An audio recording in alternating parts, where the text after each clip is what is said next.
At Guitar by Masters, we understand the importance of correct practice. That's why we use our patented interactive platform, PracticePal, to give you a unique opportunity to improve your guitar playing. Are you starting to learn the guitar, trying to improve your skills, or interested in learning new pieces? Guitar by Masters lets you do all that with some of the greatest guitarists, teachers, and composers of our time. Access an expanding library of tutorials for different guitar styles and levels, which come with interactive scores, detailed views of both hands, tips and comments from teachers available in multiple languages, virtual call and response settings, and other useful features to make your practice sessions more efficient and enjoyable. Learning from the masters has never been easier. Start your free trial today at guitarbymasters.com.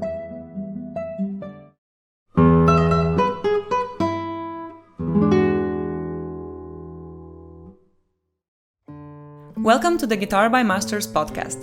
I'm your host, Carmen Stendler, and in this podcast we will explore numerous guitar topics as well as have engaging conversations with some of the world's most distinguished classical guitarists.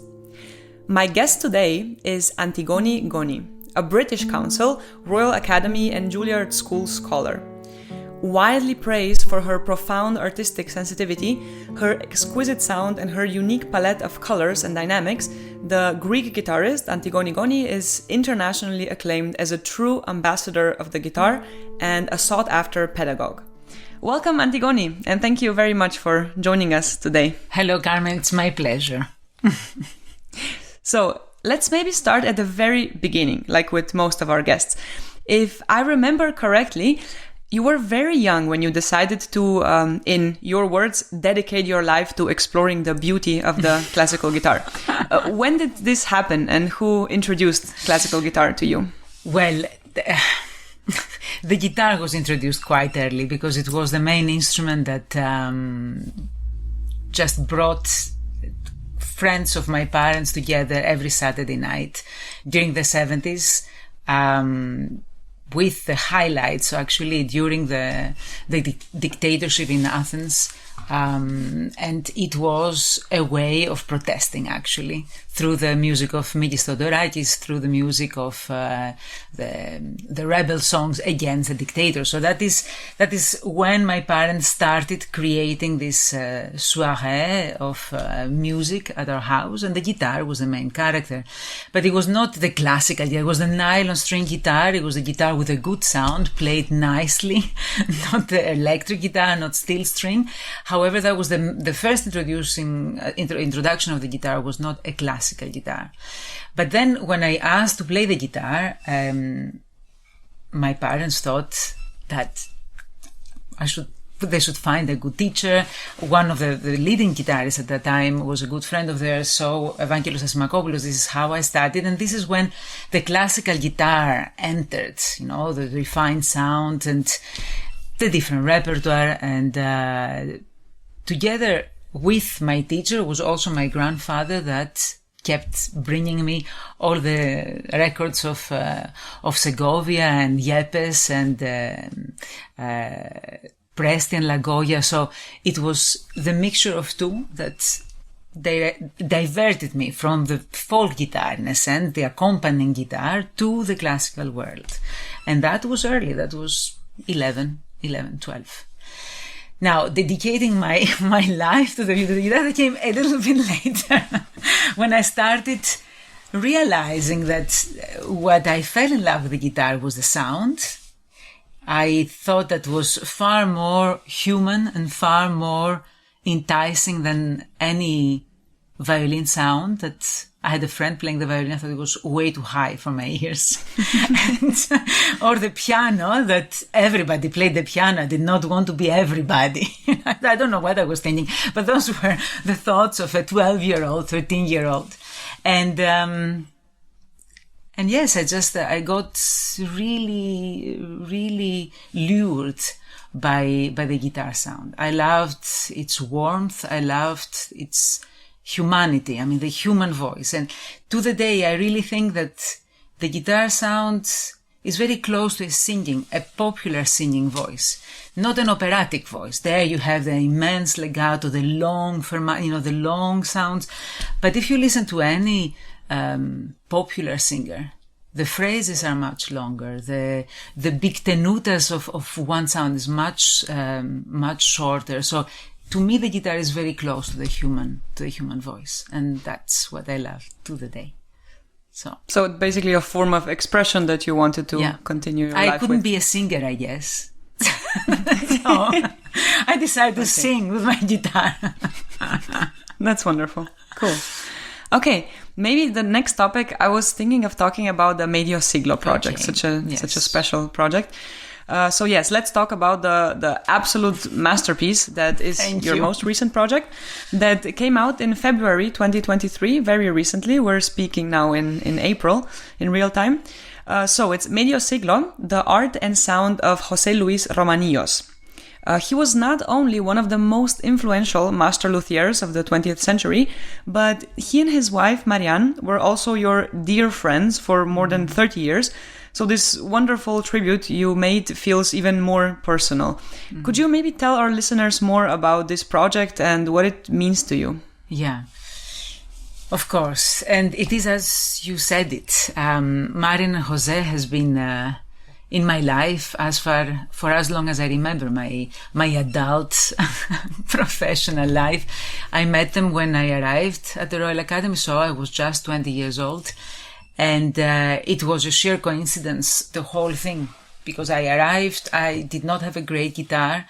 It was in the Royal Academy that I started exploring more the nuances of the sound. I always had a good sound, and that was never something I had to really work on specifically to correct it. But that was not it. At the Royal Academy with John Mills, we started a whole world of angles of attacks, of pressure of the fingernail, or how you go through a whole sort of mastering the way of bringing out sounds of the instrument that I was not really consciously aware before. So together with that school of sounds, I was introduced to the guitar of José Luis Romanillos that has just arrived at the Academy, because it was an instrument that was ordered by the Academy to José, and he put special care in it, and he took a long time to deliver it. And I was the first to play on that guitar because I didn't have a good guitar. So John arranged that I would be the student. And so I met Jose. John took me to their house in Semley, and that was an amazing experience and an amazing journey because, just John Mills driving. I was 20, very shy, very young, with terrible English, full of dreams and knew nothing almost. And here I am, my teacher is driving down the alleys of the British countryside that I've never seen before. So it was all new. And then he would point out, and then on the right or the left is the house of Julian Bream, my big idol, just passing by. And then we arrived at the house of Jose and Marianne, and it was entering a different world. I remember still to the day everything, how they opened the door, how I went in, the views from the windows, and I was stunned by his the complete inner balance. He was very quiet, he spoke little, whatever he said was dead to the point. He was very calm. A completely different world. And that was the first time I met them. And since then, it has been, the uneasiness and the shyness with the time gave place to more conversations and more easiness on my side. And then every time I would go back to just visit him with the guitar, I would be even more comfortable and more comfortable with them in Spain. I mean, there was 30 years of evolution of a friendship that towards the end, I feel them as my extended family. It's just very, very close emotionally. I loved spending time with them, talking about everything and anything from tortillas and the Spanish cuisine to the sound of the real flamenco and name it. So it has been a long journey, personal journey with them. And so when it came to the 85th birthday of Jose, and when I went for a concert right before actually the 85th birthday, they told me, took out the Medio Siglo, the last guitar that Jose did, and he presented it to me and I started playing. I completely fell in love with that instrument. That was amazing. It was just, I was playing the guitar and then I was just turned into playing the organ. It seemed like that, a completely different experience on every level.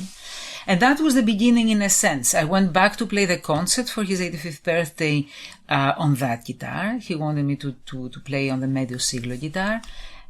And I couldn't get enough of it. So after the concert that night, kept playing outside under the stars. And it was then that I realized, my goodness, I said, we really need to capture the voice of that instrument, because, his guitars are not easy to be, they're not affordable. I mean, they're expensive instruments. So I have one. I would never be able to have another. And I did not want that it ends up behind a collector's glass, just to show, and nobody ever could hear the sound again, apart from the people that have passed by and played in their house. So that was when the whole thing started, being discussed. And with the years passing and the COVID and everything that happened, that original idea that was a birthday present for his 90th just developed and developed to what came out now, that not anymore a birthday present because Jose passed just in the middle of all of it, but a tribute. It's not a recording just on one instrument. It's a recording that features the last 4 guitars that he constructed and he never sold, because they're all very special to them, to them both. They're all, as I see it, they stand for the values that Jose stood his life: family, friendship, his marriage, his long life companion, Marian. So 4 instruments, 4 pillars of an entire life, 4 masterpieces in my opinion, and I think the opinion of many. And the album had in mind to capture the voice individually and to capture the voice together. So a quartet of guitars that has the chance to play with each other, to create chamber music, something that has never been done on Roman Muse guitars. And eventually to give an homage, a tribute, a present, and capture that sound that in my opinion is amazing. Did I answer the question? I'm not sure. Yes. I have the tendency of getting lost. You did a wonderful job. Anyway. No, wonderful. Such a great documentary. A quick note to our listeners: if you have not yet seen this documentary on YouTube, you are missing out. So let me show you the beautiful trailer that was made for this documentary.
Finished the guitar, he said to me, "I think this is the most beautiful guitar I've ever made and the best sounding."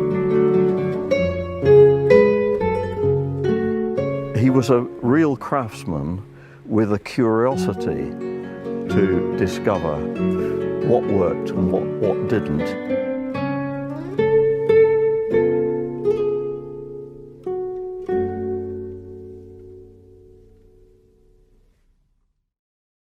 And here's an excerpt from the documentary in which the German luthier Gerhard Oldiges is talking about José Romanillos and his approach in building guitars as well as teaching.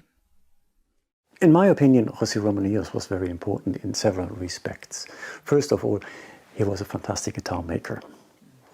But he was also a great teacher who really inspired many, many younger makers to continue in his way, to build in his way.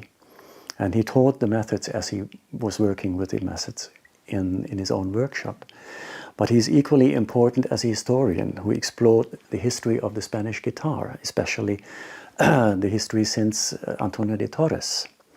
And he spent a long, long time in researching archives in Spain, sometimes together or mostly together with his wife Marian, but also on his own.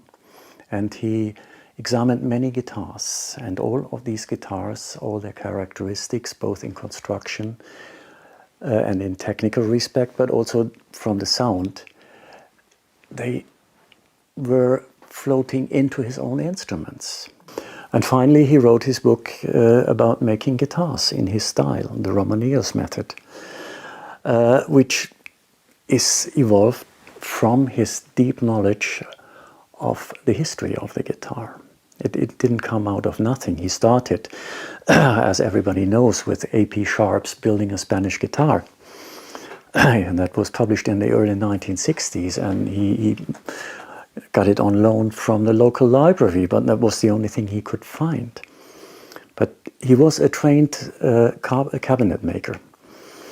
He was fond of being a cabinet maker. Once I called him or asked him, hey, you are a carpenter. No, I'm a cabinet maker. He was very fond, so he already had all the skills of working with wood. And he could do that. So what he needed was a guideline to build a guitar, because he was a little bit homesick for Spain. He went to England, but he had a very, very strong connection to Spain. And one of those connections were the guitar. And so he started to build the guitar. First, as some of his students also did, on the kitchen table. The legendary kitchen table. And José Romanillos started that way.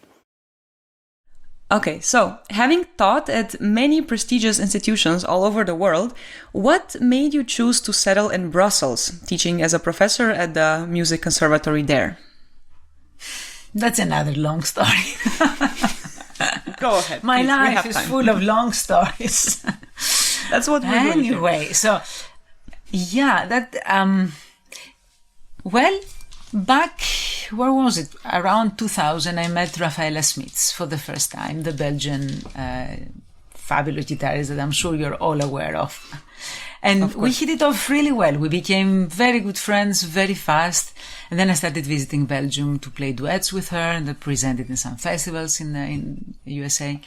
And I really liked what I experienced. Well, of course, Rafael is an amazing host, so it is difficult not to like you where you are. However, I liked what I saw. I didn't visit Brussels back then at all. So I visited the Flanders, Antwerp, and Leuven, and all that part of the North Belgium.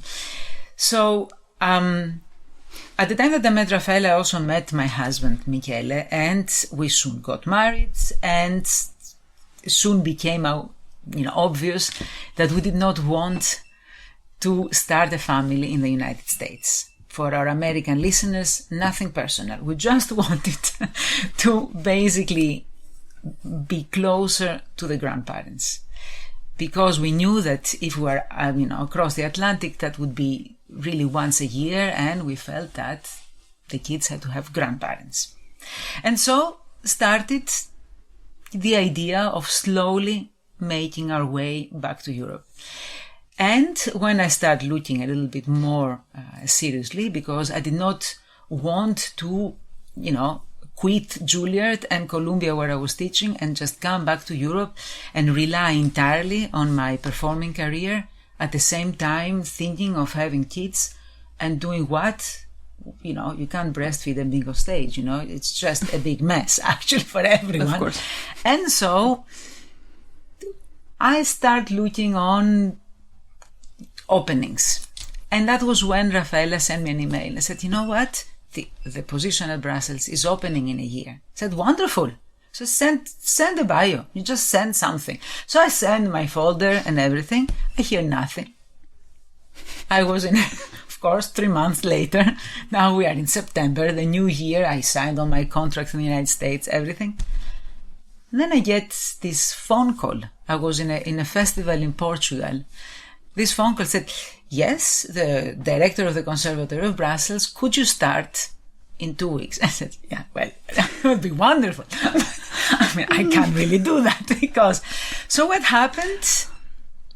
That's what happened. This is what happened, actually. So I said, okay, well, let me visit you. So he was a very charming man, old-fashioned, old school, so super charming.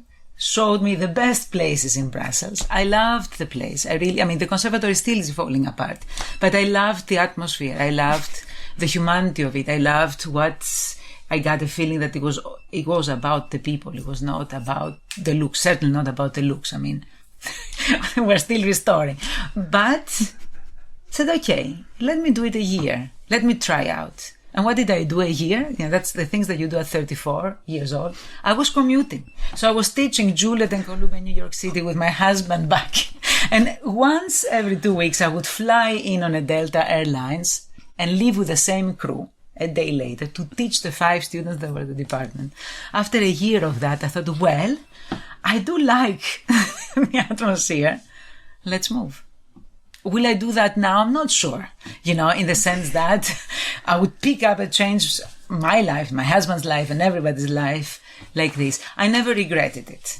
I think it was a great gut feeling and a great choice and change, because it is great to have grandparents, even at 3 hours by airplane away. Europe is Europe. I mean, we are European. And Brussels is a great place, very central, very alive artistically. And the conservatory never disappointed me in the sense that they always gave me the support that I needed to create the department. They stood behind me on every festival I suggested, any activity, any guest.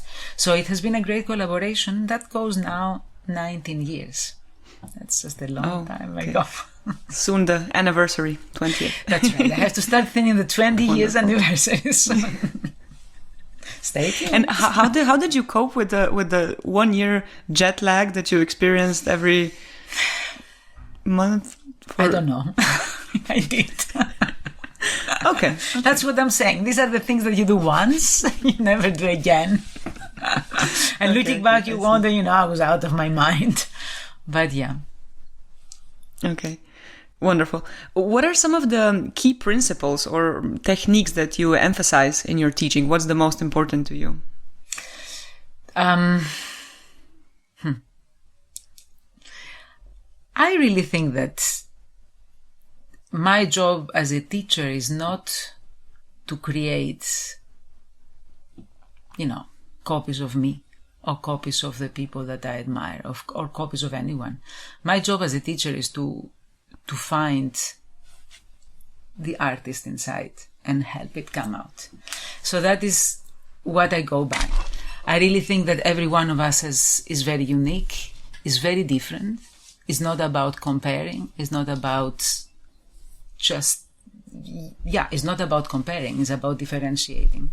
And everyone has a unique talent.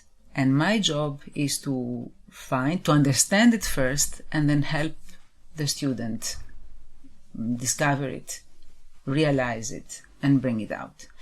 So one of the things that I insist is on highlighting the strengths, not only the weaknesses.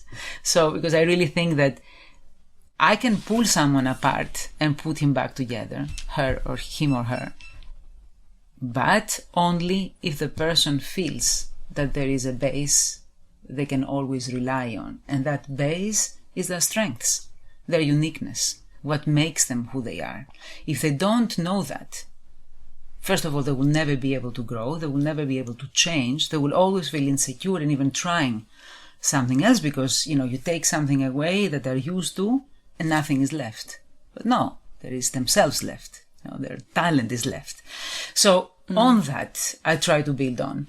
And another thing that I really believe in, and something that unfortunately I feel that I lost a little bit on my musical growth, is that especially in the guitar world, we forget that we're part of music somehow. So the instrument itself is difficult.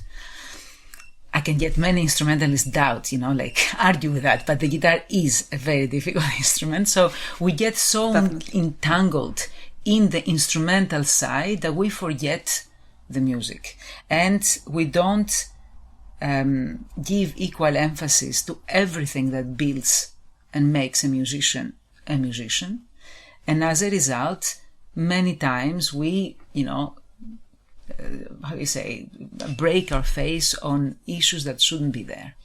So, structure, the big image of a piece, voicing, counterpoint. And then if you are able to understand all that, hear all that, see and feel all this, then there is a whole different problem bringing it on the guitar. But the issue is that we don't see that, and therefore the guitar in itself will never help us because everything is so close.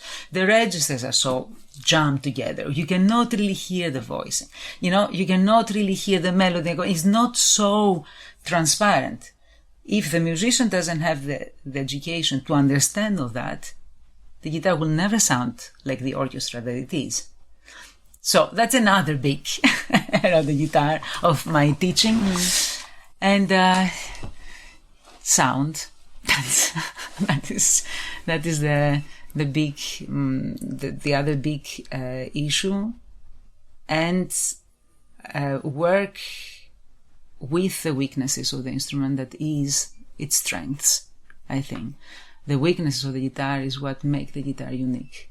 The fact that it doesn't have a huge sound, the fact that the notes do die, the fact that the registers are very close, the fact that every string is a different color. That is a strength. But so I don't know, maybe I didn't answer again the question. But yeah, you definitely did. Yes, of course. And I also agree that guitarists tend to get just limited by the technique of the instrument, and then forgetting the whole picture, the whole ideas behind the music. It's dangerous. But I think this is getting better and better because there's better and better teachers, and it's but it's a very, very important point. And also the sound, to embrace the sound, not think, let's build guitars that are as loud as pianos. I mean, that first of all will never happen, and second of all, if it happens, it will not sound good. So what's the point? Absolutely not. Embracing the fundamental strengths of the guitar, which one of them, the biggest one, is just the quality of the sound. That's really wonderful. Absolutely. Okay, so especially in the light of the recent pandemic, online learning is slowly becoming a norm. Where do you think Guitar by Masters stands here, and what is your experience with online teaching in general? Well, those are two different things, I find, because I really do like what Guitar by Masters try to do, and I stand by it, and I see a very good tool there. But I don't like online teaching. I just really don't. Because of the sound? Because of the sound. Because, it depends. I can teach someone that I know. Someone that I've worked together live, that I know what happens behind their back while they're playing, that I know their positions, that I know their sound. Yes, there I can probably teach. But someone that I've never met, I'm not sure I can give everything that should be given in a lesson. And then, against all rules and recent laws, I touch a lot. So I I have to put my hands and just show and pressure. And I mean, I do that. I'm Greek after all. So, it's a problem. Touching and computer didn't work up to now. So, but I do think that during the pandemic, it was something that helped out. Not completely, not entirely. And that's why we're all going back to real concerts as well. The online concerts are not as it used to be. Of course, thank goodness. However, what Guitar by Masters brings on, it's a tool that can be enormously helpful and a great assistance to a lot of people, not only to those that don't have access to good teachers, because there are a lot of guitarists and musicians in this world that, because where they're living or whatever, the finances situation or whatever, they don't have access to good teachers. And that is a fantastic tool for them. But for everyone, I think, for everyone of every level, I think that there's a lot to learn with what the work that Guitar by Masters is bringing on the platforms. So the two different things. I'm glad it created, but I'm not teaching online. But also, of course, yeah. Wonderful. Okay, now let's listen to Hymn to the Muse, the composition by Dusan Bogdanovic that you recorded for Guitar by Masters. This composition features a few remaining fragments from the ancient Greek music. Here's first Delphic hymn to Apollo, second fragment.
Just a quick note for our listeners, if you are interested in learning this piece, it is available on Guitar by Masters with Antigoni's tips as well as guidance by the composer, Dusan Bogdanovic. So let's continue with GFA. How did winning the 1995 Guitar Foundation of America competition impact your career as a concert and recording artist? And how did you leverage these accomplishments to expand your reach internationally? Well, for me, GFA made my career, made my international career. So it was an aligning of many different elements that it sort of worked beautifully. First of all, still to the day, I think this competition is one of the very best because of the prize, because it gives what everybody at that age and point in their life, aspiring, young artists that want to have a career, it gives that. It gives a huge tour that offers not only exposure, incredible experience, wisdom on the road, gives a taste of what it will be like. So if you don't like it, you do the tour and you just go to the university and do a law degree or something. It just, in a year, you have the taste of what it would be like. And with the tour, you enter a family, because GFA is a family. It is not an institution. It's not a cold, paper or building or anything. It's a group of passionate, very engaged, lovely people that are there to support young artists. And that's their role, and this is their passion, and this is their goal. And I felt that. With the GFA, United States became my country in a sense. I got to go everywhere. I met wonderful people. I like people, so that was easy for me. I liked staying in people's houses. I don't like staying in hotels still to the day. So I enjoyed that. I made friendships that still are around. And on the top of that, I was super lucky because that was the first year that Naxos gave the prize I of didn't recording. know. Okay. So that was my recording as a first prize winner, was the first recording, and Elena's, that was the second prize, was the two first recordings of Naxos for the GFA. And as a result, it sold thousands, everywhere. I got calls to play concerts in Japan and Malaysia and Russia and everywhere from that recording of Naxos. So I can't complain. If I say that the GFA was another competition, it wasn't another competition. It was a contract, basically, that gave me a career. And it's very impressive that it's been going on for such a long time. Even nowadays, this tour is still on. They do it every year without exception. Maybe the COVID year. Yes. I'm not sure what happened then. Maybe the COVID year. Yeah. But I think they moved it. I think that the winner didn't. Probably, yeah, absolutely. It's a very dedicated group, and it's just getting more fine-tuned and more, it's fabulous. It's really fabulous. Yeah, and lots of volunteers as well. A lot of volunteers. Yes, it is that. It is a passion that puts everyone together, and it's not a group of professionals. It is a group of professionals, but it's also a group of amateurs and a group of aficionados, and these are even the more passionate groups. The ones that they will open their door to a young artist, they will just take them around, they will bring the people to the concert in, I don't know where, Tallahassee, Florida, So these are the people of the GFA. That's why I'm saying that it's a family. And it has been. It's kept for me throughout, I served on the board at one point, and then I moved. And now I'm super excited to go back to New York City, which was my city, and present the Medio Siglo, which is 50 years, basically, to the 50 years anniversary GFA festival in June. So that is very spectacular. For me, it's very personally powerful. And also Sharon has been that I studied with, is the artist that enters the, how do they call it, the House of Fame? No? Yeah. She's honored this year. The special prize, for her accomplishment. Yeah, the special prize. That's wonderful. So, and as you mentioned, actually, I feel that the 90s were a golden era for CDs, because I think in the last solo episode we spoke about just classical music in the digital era, and in the last 20 years the CD sales have gone down 90%. That's the first info. And as you know, in the I don't know how many years, laptops don't even have the CD entrance anymore. It's not even a thing. So even if someone gets a CD, they most likely won't be able to listen to it at home, which is just crazy. And talking about that, what do you think is the future of classical guitar or classical music in general? What are kind of your thoughts on that? I'm waiting for you guys to answer that. I should be asking you, all of the young generation. We are worried. We are a bit worried, honestly. We are honestly worried. A little bit. What would you all like to do with... It's a tricky one. That's a tricky question. Hopefully we go back to vinyl. I love the sound of a vinyl. That's why also this Medio Siglo project is on vinyl, because CD. But it's a little bit of a general problem I see with my students as well, and we're talking with colleagues, also with opera singers. that everything gets to be listened on a laptop digitally, on a telephone, not even a laptop, without good speakers, without any quality of sound. So here we are dealing with the oxymoron, you know, in the practice room, we're just talking about sound, the quality of sound, and then nobody listens to any quality sound unless you go live. Hopefully that will still be there, and it's still there to keep the communication going, because that is an issue. I mean, music is communicating, and if we don't have a sound, that's going to be a bit difficult. But I don't know. It might just be another phase and finding another way. I remember when vinyls stopped and CD took over, was that new technology that blew everybody away, and we're all very skeptical on that very cold and very perfect sound that I still think is very cold and very perfect. In any case, that's me. And how will that destroy the ears of the young generation? So now there's no sound. So now we cannot hear anything well. Maybe that will destroy some ears, and then we'll look back to something we all feel more identified with. I'm hoping. Live. We can all be live playing. Yeah, of course. It's a good question. I don't know the answer to that. Yes, and even the younger generation, I mentioned we are worried, but also optimistic in a way, because just recently in the last few weeks I've been in a few classical music concerts that were full. That's the first thing. Great. And people can concentrate. Everyone is talking about, you know, really shorter attention spans, and we all know it's a problem. But, you know, if, you know, an orchestra is playing the Fifth Mahler Symphony, it's not a problem to listen to it for 70 minutes. And at the end, you're like, oh, was this 70 minutes? I thought it was 15, maybe. So, and it's, you know, this atmosphere that you feel in a concert hall, I think it's wonderful. So that is great. Or, I think there's still place for that. And people want to experience life and music, and I don't know, it's just an important part of human experience. That the pandemic actually reinforced that need. We realized what it is without. So that was a good lesson. Yeah. Maybe everyone will missed it so much. Yeah. Exactly. I think it was, that's true. It was a really important thing.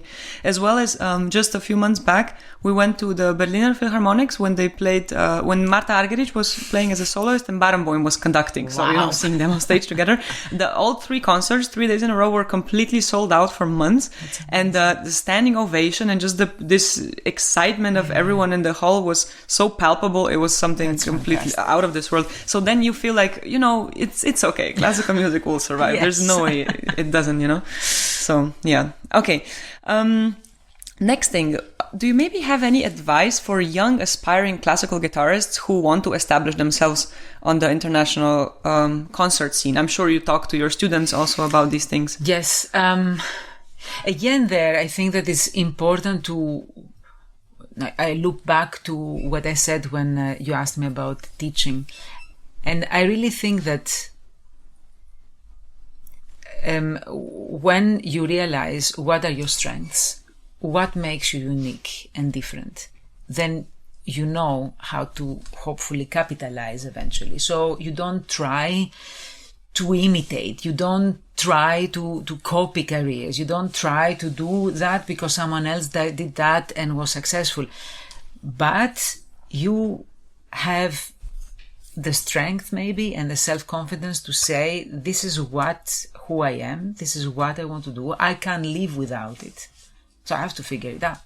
And I really think it comes down to that. It sounds very general thing to say, but nobody ever distinguishes himself or herself in a field that is not interesting, that is not all his life and interest is not in it, that you do it just to do it, or you do it for whatever money or to sell. That is not working like that. So I really think that this is one of the major convictions that has to be there. You can't live without it. You have a talent for it. You do it. And you find your way. I mean, I've never met a student that is not creative. It's just that creativity sometimes loses its way because you start following things that are not yours. It's not you. trying to reproduce models that they don't represent you. So I think that the main, in your studying years, in your formating years, in your discovering years, that should be more of the aim than playing everything, covering everything, doing everything, doing the comedy. No, there should be time for self-reflection also. And then the repertoire you choose, even the competitions you choose, the teachers you choose to work with, the workshops you choose to go, somehow the choices are gonna form you as well. So if you have no clue at all of what your inner voice is, it's so much out there, you're just gonna get lost in a sense. So that's one of the things that I say to my students. And the other thing that, the other advice that is very strong in my mind these days is that the generation of people, probably my generation, maybe a couple later as well, that we grew up thinking like, we will never teach. I mean, that was just, I'm laughing now because it's just an absurd thing to think. But back then, you had as models the careers of Bream, Williams, and Segovia, no? These people never taught anywhere. So in the mind of a young, aspiring musician was, well, if I make it, I will not teach. Well, that is terrible, actually. And I'm glad I got out of that frame of mind very soon because I love teaching. Sharon gave me the opportunity to be an assistant in the Aspen Festival one year, and that was my introduction to teaching. I loved it. I thought, wow, I'm learning so much out of that myself. So exactly. But back then was that an international career, a solo career, maybe teaching. Now, if you don't know how to record yourself, how to do your own video, your own website, your own transcriptions, your own arrangements, your own creating music and programs with other musicians, bringing things together, it's really difficult to just go for a solo career. So the skills that the students of mine have, I feel like a, Tyrannosaurus Rex. I mean, from a different era altogether. And it is impossible not to have a life with music when you are diverse, when you are talented, creative, and passionate. There's going to be a way to live with music, even if it is not the career of Julian Bream, but that was his career. It's not necessarily yours or mine or my student. Yeah. So I completely agree. And nowadays the possibilities are endless. Exactly. There's so many things you can do, especially through social media and internet. It's just, yeah. I feel that most of my colleagues are doing so many different things that I don't know anyone who only does concerts or only does recordings or even only teaching. They all combine many, many different things. And you can do whatever. I have wonderful conversations with GbM artists also, Yeah. It's not my main thing, but I enjoy these conversations and I also actually learn a lot as a musician just from your experiences and everything that you have to tell me. So it's, yeah. That's it. So yeah. Cool. Are there certain aspects of being a musician that you enjoy more than others? Or on the other hand, what is hard about being a professional musician? Well, what I really like is that,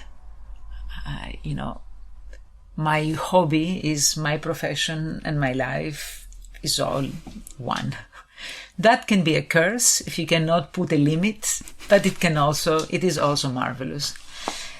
It is all, double-edged knife in a sense. It's positive and negative, I guess, depending on how you use it and how you see it. The fact that I am independent, apart from being a teacher, which is also a very flexible profession, if you think about it, there is an immense flexibility there that can be a disaster because can take over completely and, you don't breathe at all. You don't see your family, you don't see your kids. Or if you manage somehow to keep a harmony and a balance, it is extremely enriching, very liberating, and very free. And the fact that I can actually, my brother still to the day says that I am on my own world. Probably I never left my own world. But it's wonderful. Why not? It is a blessing to be able to just being inspired by other, my colleagues, my students.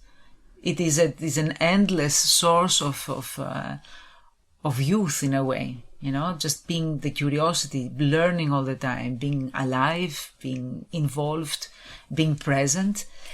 Those are things that I love in the profession that I have. I never considered it a profession. That's a different thing, that's my problem. Again, I don't consider it a profession, but not even lifestyle. a hobby. Exactly. It is. It's me. That's it. It is you. It is your life. That's of that. course. And you mentioned this already a bit, but do you have any specific ways to kind of find balance amidst all the numerous projects you're involved in and having to travel learning, Carmen. all the time? I still learn to the day. Never ending story. Never Okay. ending. It's no, because, once you think you have it, then the kids grow up a year and then it's all. And then whatever, you grow up a year and it's all completely different. You get a back pain that you have to deal or whatever. I don't know. But I can definitely say though that, I have this 30, the year 30 of my life that I met my husband and then, we got married, we have kids. So before 30 and after 30, it's 32 in a sense, is that I'll never trade it back. Because before, if I look back to my life back then, my life was like that, meaning it was just the guitar and everything was sort of balancing around, but it was just the guitar, my practicing, everything was there. It was coming first, arranging the concerts, it was that. And now I feel like that, like this. All these areas, which is I'm a mother and the teacher and the wife and the housewife and the companion and the friend and the taxi driver and, it's fabulous. It's fabulous because, one day the guitar doesn't work as you want it. I don't have a nervous breakdown. I just go and I broom the house. A great stress release. Completely. So, but that's the thing, is like that change was very difficult because then a couple of years when that happened, the triangle just came upside down, the pyramid, bulversed itself. It was very difficult because I had to just change everything in my mind. For years, I didn't think I was working when I was teaching. For me, work was just on the guitar, learning new repertoire, bringing. Oh, okay. So that was a huge, path on arriving to think, yes, you work today, you taught 8 hours. You don't exactly you shouldn't exactly go and practice another 3, That took me time. So I have another, hopefully, few years to keep fine-tuning my abilities on balancing. Yeah. It's not always working. Of course. Doing my best. I think this is also a common problem, but kind of balancing teaching and just the concert career. But on the other hand, teaching is literally changing lives of people. Yeah. This like individual lessons, and it doesn't even matter if they're children or university students or adults. They remember this for the rest of their lives, and you really influence their lives in such a profound way that might not even be possible through concert. In a way, of course, but you know what I mean. Different. Being in a process Absolutely. for years with students and helping them find their own expression, their own way. It's so magical. valuable, It's incredible. Yes, it is. On stage we mold sound. Off stage in the teaching room we try to mold personalities and lives in a way to just give something that will change and make sense. Huge responsibility too. Yeah, of course, definitely. Next question. Why do you think the classical guitar world is still predominantly male? Or maybe you don't think that's the case. It's just a bit of a, or do you feel this has been changing throughout your career in the last, 20, 30 years? Well, absolutely. It has been changing enormously throughout my career. I'm asked to write a tribute to a piece for the Sound of magazine for Sharon that the GFA is honoring this year. And I was going back in the time that I first heard about her. And I realized now that she was the third woman I was hearing about back then, and I did not know of. So it was Ida Presti, Louise Walker, and Sharon Lisbon. 3 women. I was 20 years old, 1988. Wow. 19. So yes, it has changed. It has changed enormously. And we do own it to those women that actually opened, the path. I remember one of the things that Sharon always said is that she's been always the odd one out. She's a woman in the male-dominated guitar world and a guitarist in the music world. So, an odd out. Double. Both, yes. And she's right. Yes, but it's remarkable actually that they managed to develop their careers and just their space in the classical music Absolutely. world without having any role models. Yeah. Absolutely. That's remarkable. It is true. It is true. And for me, it was a bit similar. My role model was Julian Bream, Ida Presti. I did not have a lot of solo recordings of Ida Presti. There was a lot of duos that I loved, her work with La Goya, but I still remember the very first time I listened to her solo was Guajira by Pujol, and I was blown away, literally. I remember this recording like I was, wow. It's spectacular. I recommend it also. And Presti's Guajira is spectacular. And Louise Walker as well. I had an old LP of my grandfather. I really loved it. But they were lost in a sea of male guitarists. And so that has changed enormously. So looking, at what's happening these days, there are a lot of women, a lot of fabulous, talented women.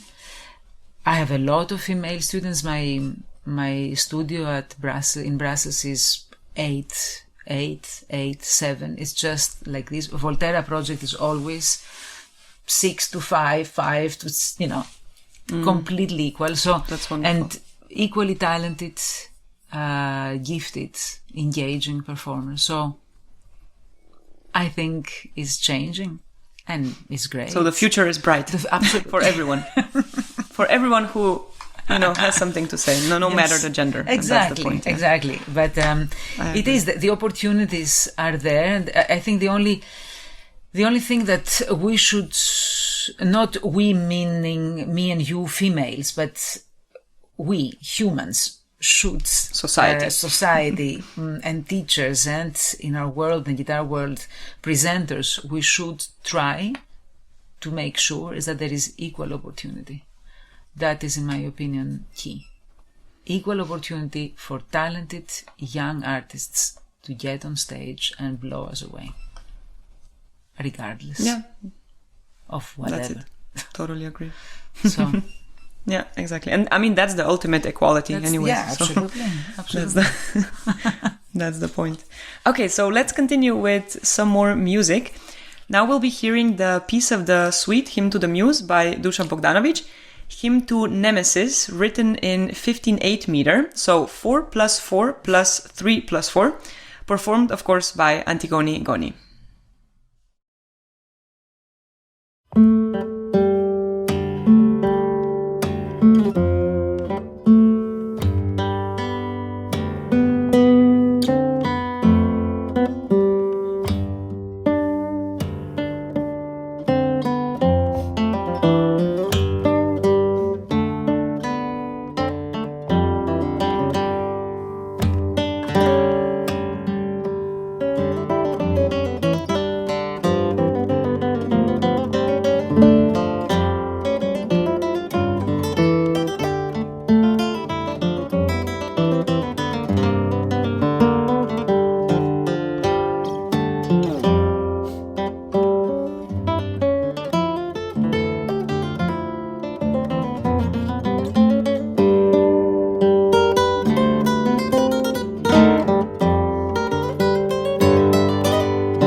you founded the Volterra Project, Summer Guitar Institute, which has been recognized as groundbreaking. Could you describe the genesis of this project and what kind of makes it unique among other guitar workshops? Well, the genesis, so we're going to another story. Well, what can I say? The genesis, I think, goes back when I was a student at the Juilliard School. And I'm saying that because I was lucky enough to be put in the same room with an actress. And so the Juilliard School is drama, dance, and music. 3, performing arts departments under the same roof, each one keeping independent floors. So, but through my roommate, I got to tune into a world that was never really open to me. And then I became aware of their curriculum, and I became aware of these amazing physiology courses that they had, where they were from the age 18 or 19, bachelor's 1, they were getting in tune with their body, because their body was their instrument together with their voice, and their brain and their heart is part of an actor's performance, their body. And so they were starting every day at 9 o'clock with movement class. So we were analyzing fugues at 9 o'clock because we were totally awake. And then on the top of our head, they were jumping and screaming. And I said, what the hell? Why don't we do that? Then the advice of the acting coaches to the acting students at the end of the year before the summer is that go and explore the world. So enrich your experiences and come back fresh.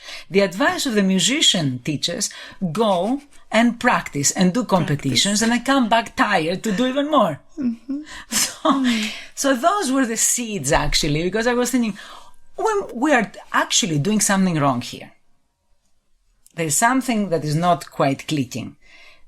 Being complete and total competition all the time. In every workshop I went as a student, I was competing with everyone. I was competing with myself. I was competing to prove that I belonged. I was competing to show that I was better than anyone else. So I was not learning anything. If you're competing, you're so closed that you're not showing weaknesses. You're trying to hold onto your strengths. Then nobody ever mentioned, how do you deal with tension? Why do we have tension? Why do you need to stretch before you actually do anything with the guitar? Why do we get tendonitis? How can we avoid that? And on the top of everything else, nobody ever talked to us. How do we write a CV? What do you say in a biographical information? How do you put a project together? How do you check a contract with an agent? How the hell do you sell yourself? Everybody says, you're ready for a career. How the hell do you get a career? Okay, so those are my questions. Nobody was answering them.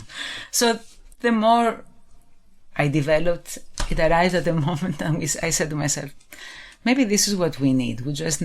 I need to learn more. So maybe I should do a workshop that I can keep learning from my guests. I'm joking.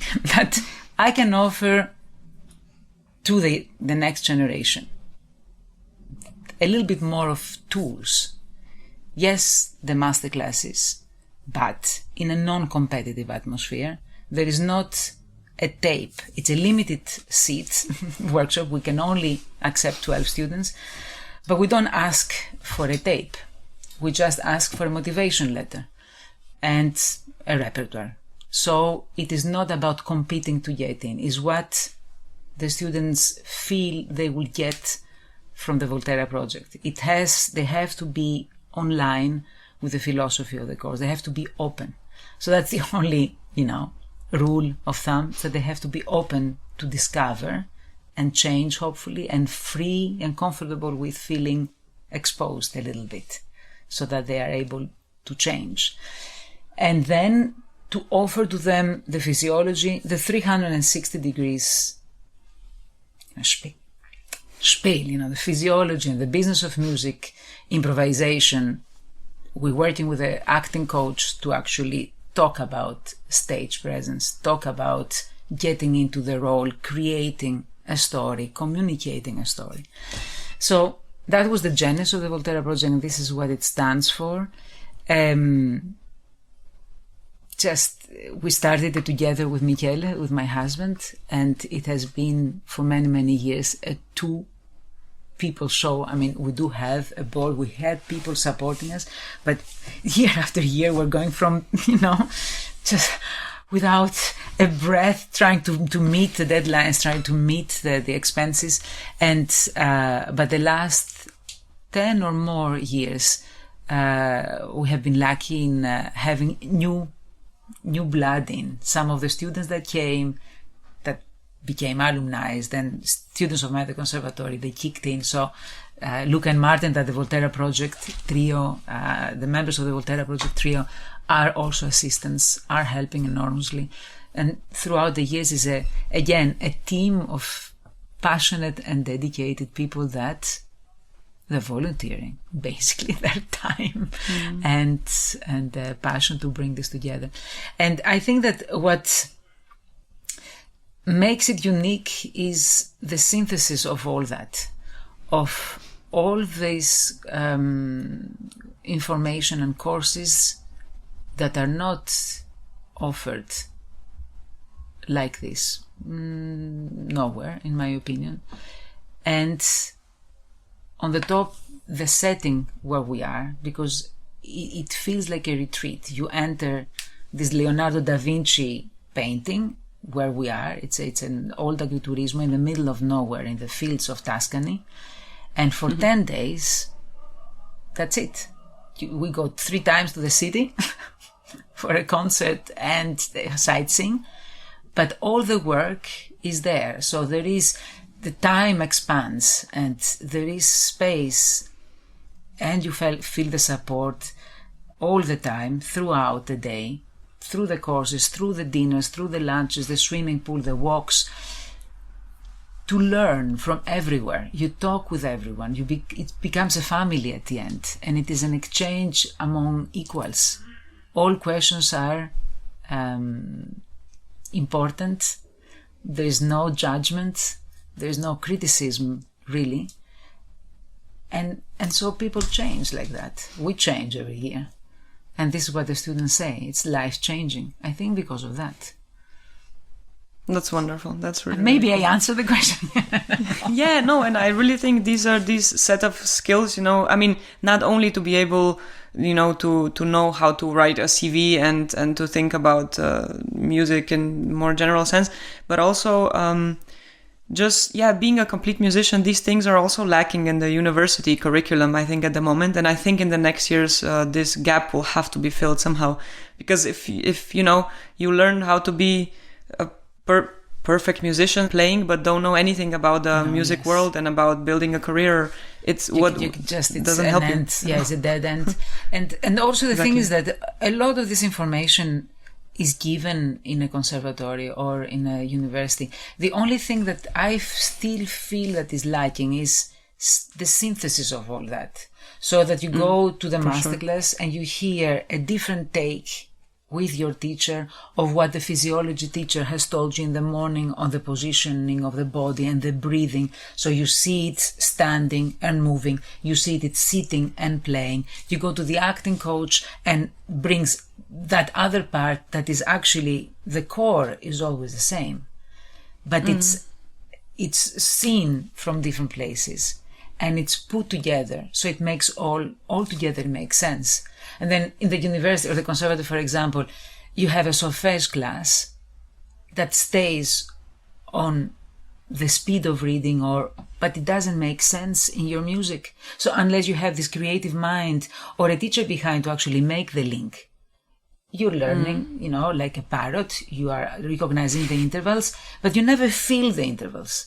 You know how to distinguish a minor sixth, but when you play a minor sixth, you don't hear it. You don't see, you don't feel it, so you don't show it. So this connection of information that doesn't happen easily. So this is what a little bit happens. So everybody, the team of teachers really work on the same board, they're on the same page, and they're approaching the student. It's all about the student from everywhere. That's it, yeah. Yeah. And just also this learning how to avoid injuries and being able to, for all of us to stay fit and be able to play guitar when we're 90 and not be in pain and, just live a long, healthy life is so important. And should be taught more for sure. Yeah. But what are maybe some routines you set in place for yourself in order to stay healthy as a musician? Well, I walk, I bike, I run. I used to run more. I do more yoga and stretching these days. So I try to do that a little bit. It's never, I'm discipline. I have discipline in my work, not necessarily on my gym, but I try to do stretching is very important. I know that I avoid a lot of aches and pains with that. For sure. Yeah. But yeah. Cool. Great. Okay, so to conclude this interview, here is a few short questions by the Guitar by Masters podcast listeners. Okay. First one. What motivated you to found the guitar department at the Juilliard pre-college division? Yeah.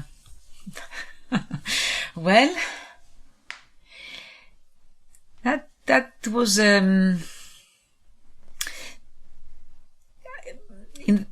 it's how do I exactly say that without offend anyone? Okay, so we don't offend here. We talk. Of course not. Openly. Okay, it's not about offending. It's about information sharing. I felt that the level of young students that I found in the United States, I felt it was lower than the one that I was experiencing in Europe. And what I thought it was that an institution like Juilliard should have a pre-college division where kids that they have a talent, not necessarily being on the top of their skill at 11 years old, but that they have the chance to work and get the education that a violinist that has a talent at 11 would. So I thought, and that was the discussion I had with Sharon when I suggested the idea, and it was basically her open-mindedness and supportive character that actually gave me the strength to present it to the director of the Juilliard School. I mean, I was just 26, so these things you don't just do like that. Of course. Yeah. So I said to her, but look, wouldn't that make sense that actually I am your student and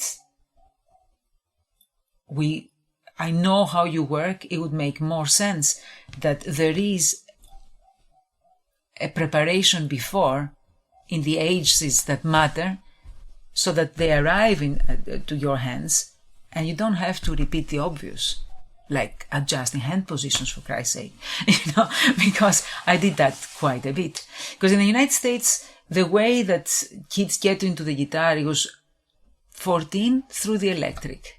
So the hands are completely off. Not all of them. That has changed enormously as well. But the right hand is collapsed wrists, the left hand is completely off for the classical. But this is the guitar, the electric guitar is what is popular. Even the steel string, the folk guitar, not the nylon. And therefore there is a whole sort of shifted technical problem there. So that was the original idea. It was, why not? Why don't we have that? The Royal Academy in London has the Junior Academy. Why don't we have the pre-college guitar? Why is the only instrument that is not there? And so, answering that question, I had a conversation with Sharon that found it great. I suggested it. That was it. A bit crazy now that I'm looking back, but I was always very shy. Sometimes when I had an idea in my head, I just went for it. So that was how it all started. That's very interesting. Okay, so next question. Can you tell us a bit about La Boda, your Romanillos guitar? Mm-hmm. La Boda was the guitar that actually arrived in my hands when I went to the Royal Academy. And that was the one that was made for the Academy. That was the one. So the story. Okay, I didn't know. Now I just it's not a story that I go around saying too much, but a story is a story. So that was a guitar that the Royal Academy ordered, placed an order for Jose to build, and Jose prepared with an enormous care and took time to deliver. And that was the guitar that arrived at the same time that I did. And I didn't have a guitar. John Mills could not really work with me on the sound that he wanted to work with on the guitar that I had. And he made the case that I should be playing. That was the guitar for the students. I should be playing on that instrument. And indeed, that's what happened. But what happened next? Nobody had planned for that. Is that nobody explained to the Royal Academy, or I don't know, they were lost in translation, I guess, how sensitive the guitar was to humidity. So winter came in very dry because of the dry heating of the school. I was practicing, because I was practicing only in the academy with that guitar. I was practicing in a practice room. In the middle of the practice, there's a palm and 2 cracks on the guitar. Everybody was mad. The Royal Academy, Jose that wouldn't take care of the guitar, the Royal Academy that the guitar cracked. The only person that I was really happy was me, because the guitar sounded beautiful. It opened completely. I mean, not because of the crack, but yes, all the tension, it sounded better than before. Okay. But the guitar went back to Jose. So I said, I'm buying the guitar. And I was very lucky that my parents could help. And that's the guitar that stayed with me. I did all my records and I'm still playing it to the dates. Since in 89. That's amazing. It's amazing. That's just luck. Wow. Ah, yes. Okay. Wow. So that's really cool. So yeah, you were really destined to play this guitar. I guess so. Okay. I guess so. Yeah. The next question is, how has the guitar department in Brussels developed since you started teaching there? For 19 years now, you said. That's right. So when I arrived, there were 4 students, and it was a very small department. My predecessor was teacher at the conservatory for many, many years, and actually the teacher of many very good players. Rafaela Smith is one of them. And when I arrived, though, he was getting close to retirement, and the department was very small. So I inherited 4 students, and now we are 16, and this is the maximum. The maximum is 14 students. I always fall into getting a couple more. And it's a very vibrant department. It's, as I said, the philosophy of the Volterra project runs also in my studio. So it is a department that is very active, that they're great, there is one, not 2 of the same. It's not about competing, it's not about, backstabbing. They have a great atmosphere. All the students, they hang out together, they support each other. We do a lot of activities. There is a big festival coming up now at the end of April, and we're celebrating Barrios. Atanas Kuzunov is coming. I'm getting on stage with the students playing Barrios. There is Baji Assad is doing a big concert. So it is a very vibrant atmosphere. It's very active. Always, that sounds amazing. It's That's always full. How it's supposed to be. We have a lot of girls, a lot of boys. It's from all over the world. All the languages are spoken. So it's a very international. Yeah, of course, also very international. Very international. For sure, yeah. It's also actually 16. I think that's a full class in most also German universities. That's exactly right. I'm alone. I have my assistants usually are the PhD students, so I do get a little bit of assistantship, but I don't like not seeing my students. So the kind of work that the assistants do is extra work on technique for the students that they need it, just assistance with the chamber music, groups, and more than actually taking over the lessons, because I did it 1 year. I had this, that I would not really teach every week the bachelors, and then at the end of the year I didn't know my students. I hated so much. I said, that's it. I'm not into this any longer.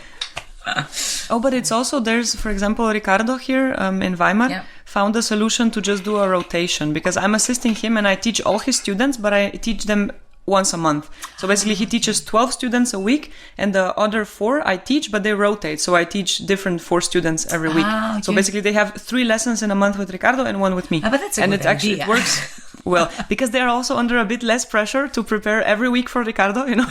They're a bit more relaxed with me, so it's wonderful. They And get a also I breather. get to learn a lot because of course. so much repertory that I have to go through. Of So course, it's a win-win for everyone, I feel.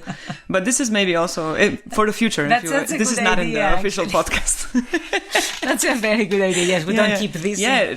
It's a great idea, though. Yeah, but Ricardo makes like a schedule for the whole semester, and then he just rotates, and everyone is happy, including. But the only me problem and with him, me yeah. is that I make a schedule, I keep it the first week, and then never again. Then it just depends, whether I'm here, whether the kids have some. I mean, anyway. Okay, and now the very last question by our audience members. How was the guitar scene in Greece when you first started playing guitar, and what is it like now? Yeah. Well, the classical guitar in Greece was always very, very active and very good, very high level players. And the teachers were and still are very strong. Segovia and Preston Lagoya had a very big following back then, so it was a very good class all over. I mean, very good group of very good level of classical guitar, the sound, the technique, everything, and it continues. So I think it still is a very strong, has a very high level. I am not completely familiar with everyone. So I don't know everyone that teaches or plays. I know quite a bit of my colleagues there. So the level keeps to be high. In the last 30 years, of course, a lot more people have left Greece, have just went out, they're concertized, they just have international careers, also for studying. More than when I was. I mean, when I was a student, I was probably number 3 that left, something like that, and probably the only one that stayed back then. So, but the level has always been high and still is very high, for some traditional reason. Thank you so much, Antigoni. This was such a wonderful conversation. I was really inspired and motivated, and I'm sure our listeners enjoyed it as much as I have. And now a huge thank you to you, our listeners. Let me know what your key takeaways from this episode were, and I hope you join me in the next one. You can find a wide variety of performance videos as well as interactive tutorials by Antigoni Goni on guitarbymasters.com, as well as hundreds of other videos and tutorials that will help you bring your guitar playing to the next level. Don't forget to subscribe to this podcast as well as our YouTube channel, and if you want even more exclusive content, please join our newsletter. I hope you have a lovely week and join us in our next episode.